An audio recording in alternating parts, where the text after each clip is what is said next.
Hey, what's going on, everyone? Hope you're all doing great today. So, I've got something really cool to talk about.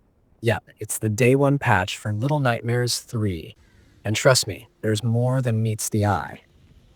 Whether you're gearing up to play or already got in, this patch is going to shape a lot of what your experience feels like from the first moment. So, let's unpack everything: what's changed, why it matters, what you might still watch out for, and chat about how it sets the tone for the journey ahead.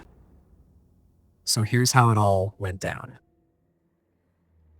The moment Little Nightmares 3 hit stores and digital storefronts, a day one patch was ready to drop. The devs weren't messing around. They wanted to make sure the game launched in the best state possible. Typically, these day one updates are about smoothing things out, fixing bugs, polishing rough edges, syncing systems. But they can also quietly reshape how the core experience feels. And in this case, that's exactly what we're seeing. Let's talk gameplay first. One of the biggest things patched was multiplayer synchronization. This game leans heavily on co-op, which means if your partner's footsteps or movements don't line up, it can seriously ruin immersion, and worse, break puzzles or misalign timing. The update makes sure that from the moment you start a session, the characters stay in sync, animations and movements happen closely in tandem, and latency issues are reduced. That means when you and a friend move, jump, or interact with the world, things are more likely to feel smooth, cohesive, and intentional, not laggy or janky. Now, alongside that, the AI companion you might play with, if your co op partner drops out or in less ideal connection scenarios, got improvements too. In earlier testing builds, people reported that the AI could be a bit stiff, sometimes get stuck or fail to assist at certain junctures, or act odd in tricky puzzles.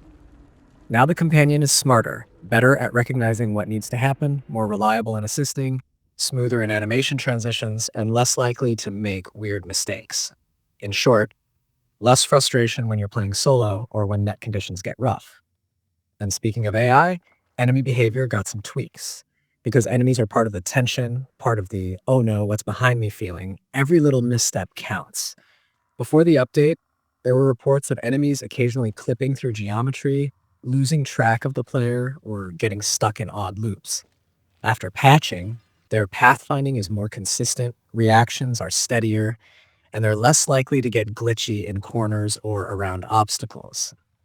It's not overnight perfect, but it's a solid step to make threats feel more credible, more present. On the visual side, there are several fixes. Asset streaming, where textures and models load and pop in, got work so that transitions are less jarring. Clipping issues, where parts of characters or objects flick through surfaces, were addressed more aggressively. UI glitches and misrendered elements, menus, HUD tooltips got polished as well. You'll see fewer weird overlaps, fewer flickers, and just a cleaner, sharper interface. Some players also noted improvement in frame rate stability, especially in hectic scenes, which is always welcome. Audio got some attention too, which is huge because audio in Little Nightmares is central to atmosphere. Sound effects, ambience, music cues, footsteps, echoes, all these layers received fixes. Some previously reported issues of missing or muffled SFX are resolved. Volume balancing between layers tightened, and spatial positioning of sounds is tweaked so when something is off-screen, you feel it correctly. That helps when you're trying to sense danger you haven't seen yet. Menus, voice prompts, and localization also got attention. Text, translations, options, layout tweaks to make everything make more sense across languages. Then there's a subtle but important side: stability and performance. Crashes, freezes, memory leaks. These sorts of back-end issues often get priority in day one patches. This patch does exactly that. Fewer random quits, more stable sessions, fewer sudden spikes or slowdowns, and improved overall robustness. For consoles, patch size may vary depending on whether you preloaded or have prior test builds, but the update is built as part of launch, so your game will be better from the start. Why does all this matter? Because the first impression is everything. If you load up a game and movement is laggy, AI is buggy, enemies glitching, UI misbehaving, or audio missing cues, you'll feel off. The tone, the mood, the tension. Little Nightmares lives and breathes on atmosphere, and every little inconsistency chips away at immersion. So this patch isn't just housekeeping. It shapes how every moment feels from minute one. By smoothing mechanics, syncing co-op, reinforcing enemy behavior, polishing visuals, cleaning audio. The devs are doing what they can so your first steps in the world feel true to what they envisioned. Let me share a few things you should still be aware of. Even with the patch, some edge cases might persist. Weird collision at odd angles, occasional texture pop when exploring fast, very minor latency in more remote co-op connections. It's hard to catch every single combo. Sometimes on certain platforms, the patch may not completely eliminate drops during big scenes with many particles or heavy lighting. Also, while the AI companion is improved, there may still be rare scenarios where it misjudges an action or lags a tiny bit behind in reaction. And depending on your hardware, you may still notice frame rate dips in extremely dense action sequences, though less than before. Also, localization in less common languages might still see minor translation oddities or menu text overlap depending on screen resolution, though much of that has been smoothed. If you want to squeeze the best from it, here are a few tips, just conversationally. Play with a wired connection if possible when doing online.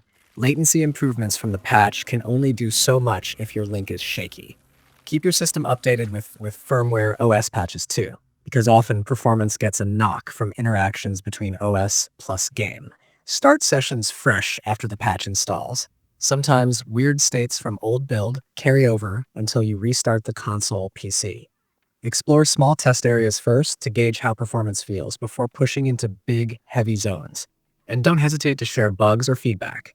Developers often use that early feedback to fine-tune post-launch fixes or future updates.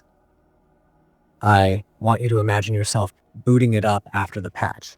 You press play, the menus load smoothly, the UI is clean, you invite a friend and your characters move in lockstep, no awkward desync. You wander corridors cloaked in shadows, sound whispers in your ears at just the right moment, cues you sense before you see. An enemy emerges. Its movement feels intentional, precise, not a glitchy mess. When puzzles demand coordination, the AI companion helps you without drama. It feels like the world is breathing around you, not fighting to keep itself together. That's the difference this patch aims to deliver. In a way, this patch is a promise. Yes, we know what matters to you, and we're delivering. It says to the player, you're not just opening a cosmetic shell, we care about how it feels. Because sometimes polishing mechanics and smoothing out rough seams is just as important, maybe more important than adding new content. Your immersion, your tension, your trust in the world, all those small feedback loops depend on those details. So yeah, that's the full lowdown on the day one patch for Little Nightmares 3. It's more than just a list of fixes. It's the scaffolding that helps the intended experience shine through clean. When the game is out in your hands, I hope you'll feel the difference, especially in those delicate moments where something off could pull you out of it.